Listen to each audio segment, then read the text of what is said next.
మీకు పంచకట్టు కుదరకపోతే నేనే హెల్పింగ్ చేశాను కదా, ఇప్పుడు రిటర్నింగ్ లో మీరు కూడా నాకు హెల్పింగ్ చేయండి. ఆ బుర్రలో ఎక్కడ లేని డేటా అంతా స్టోరేజ్ అయి ఉంటుంది కదా.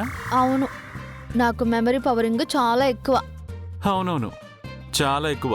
పనికొచ్చే విషయాలు తప్ప పనికి మాలిన విషయాలన్నీ ఆ బుర్రలోనే ఉంటాయి. ఇప్పుడు నాకు హెల్పింగ్ చేస్తారా లేదా, లేదంటే బాక్సింగ్ డ్రెస్ వేసుకొని ఫంక్షన్ కి రమ్మంటారా?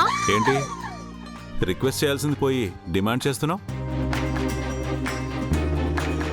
ప్లీజ్లు సార్, కొంచెం హెల్పింగ్ చేయండి. మా మంచి శ్రీవారు కదా, ఆ, మా మంచి సార్ కదా, ప్లీజ్లు సార్ కొంచెం హెల్పింగ్ చేయండి.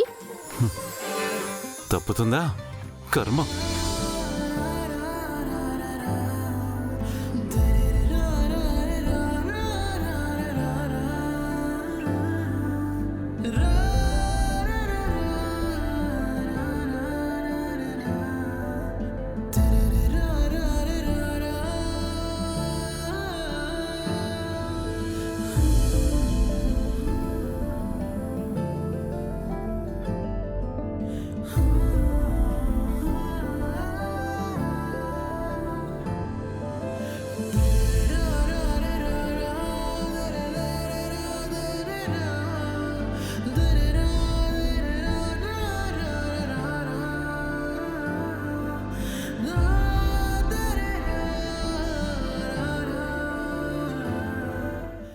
సార్ కుచ్చుళ్ళు సెట్టింగ్ కాలేదు.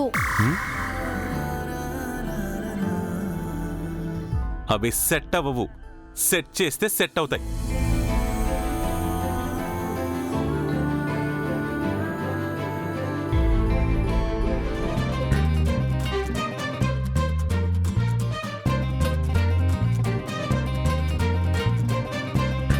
బా ನಾನು ಸೋತಂದ ಕಾಲ నిజమా? నిజమే బా.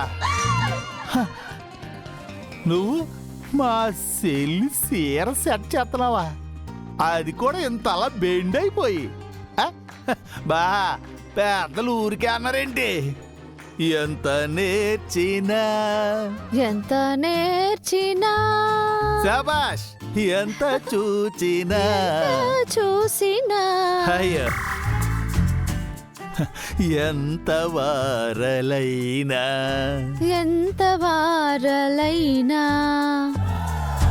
కాంతదాసులే ఆపండి. సాకు దొరికితే చాలు సాంగ్ వేసేసుకుంటారు. మీ ఇద్దరు వాయిస్లు ఏమైనా మెలోడీ వాయిస్లు అనుకుంటున్నారా ఏంటి? గొర్రెల వాయిస్ వేసుకుని గుగ్గు అనుకుంటూ రొట్ట ప్యాచ్ మీరును. సార్ మీరు మరీ మమ్మల్ని తీసి పడేయకండి సార్.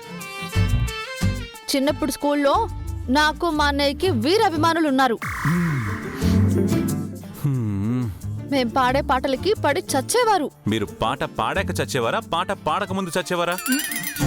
మాకు ఫస్ట్ ప్రైజ్ కూడా వచ్చింది తెలుసా? మీరిద్దరు ఒకళ్ళకొకళ్ళు ఇచ్చుకునేవారా? బౌర్ కప్పలాగా బ్యా బ్యా అనుకుంటా. నీకు అసలు ఏ విషయం తెలియకపోయినా అన్ని విషయాల్లోనూ ప్రవేశం ఉన్నట్టు గలగలగలా మాట్లాడాడు.